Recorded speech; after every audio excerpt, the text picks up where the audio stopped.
Então, pessoal, eu sou a Caroline Scussel, eu sou escritora e a gente está iniciando aqui o canal Eu Escritora.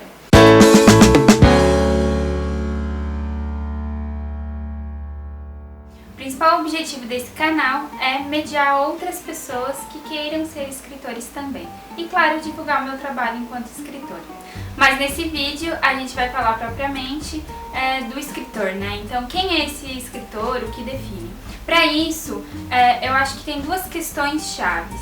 A primeira é diferenciar o escritor de quem utiliza a escrita, mas não é escritor, né? Então, essas outras pessoas que também escrevem, porque elas não são escritoras e porque o escritor é escritor.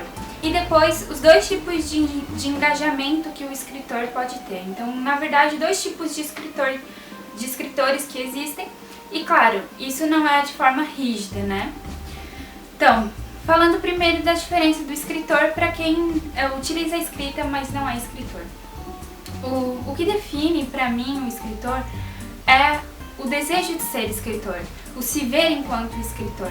Então, se projetar escritor, essa é a principal definição, é isso que vai diferenciar o escritor de alguém que utiliza a escrita de forma muito mais técnica, que utiliza para comunicar outras coisas e não para produzir o escritor, né? Porque afinal de contas, o escritor, ele é produto da sua atividade, desse desejo, enfim, ele é o que ele faz. Então, claro, escrever é o básico para ser escritor, mas mais do que isso, porque outras pessoas que escrevem não são escritoras.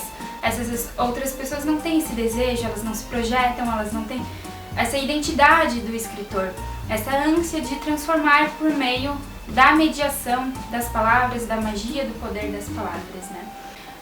O escritor, ele precisa ter um encantamento com as palavras, diferente desse olhar puramente técnico, né? Que muitos escritores podem se identificar enquanto escritores e acaba tendo, mas o fato de se identificar enquanto escritor, de desejar ser escritor, se projetar ser escritor, já os faz escritores. Eu acho que isso é o central, né? E aí a gente já vai para outra questão, que é essas diferenças de engajamento dos escritores. Então, primeiro, eu acho que não existe um escritor que não é engajado, como não existe ninguém que não é engajado. Engajamento em relação ao próprio ser, né? Qualquer definição de carreira, ou de projeto, ou sonho que eu tenha envolve engajamento. Então, a gente tem um escritor que ele é engajado muito mais com os formalismos e os modismos, ele não questiona tanto as relações sociais, ele pode até fazer alguns questionamentos, mas não são questionamentos profundos, ou ele tem algumas outras ações de militância social, mas não leva isso para a arte dele, não utiliza a escrita como uma forma de questionamento social, enfim. E eu acho que um grande papel do escritor agora é realmente pensar nas relações humanas, é ajudar a transformar, mediar as relações humanas.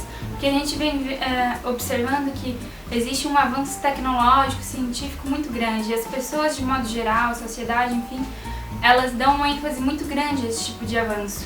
E esquecem que aprimoramento humano, transformação humana é uma coisa que a gente tem muito pouco e é muito necessária. Então esse é o grande... é o que define o escritor engajado politicamente com a transformação social, com o aprimoramento moral, e aí não necessariamente uma moral religiosa, ou, enfim, mas moral do ponto de vista da construção moral de cada um, né? De que humanidade esse escritor quer ajudar a construir, enfim, que arte esse escritor quer ajudar a construir. Agora eu vou ler um trecho do meu conto Memórias do Velho Louco, que está no meu segundo livro, A Existência Diluída, que ainda não foi lançado por falta de verba. O escritor. Oh sim, o escritor. Ele é aquele que paira sobre as nossas consciências. Ele é aquele que escreve com o compromisso de ser lido, mesmo quando ele também é seu único leitor. É aquele que muitos querem ser e que a maioria não quer. Aquele que muitos querem ver morrer e outros apenas ver. É um ser indecifrável, inaudível, visível apenas no papel. É o que escreve e não é apenas isso. Às vezes ele é, apenas, que faz da angústia companheira, não pela tristeza, mas pela arte. É aquele que com o próprio vazio preenche e conforta o nosso. É quem nos escreve, que nos mira os próprios olhos, descobrindo então nossa alma. é aquele de mãos mais lentas que o pensamento. É um ser que vive entre o real e o abstrato, entre os outros e si mesmo, entre a loucura e a sanidade.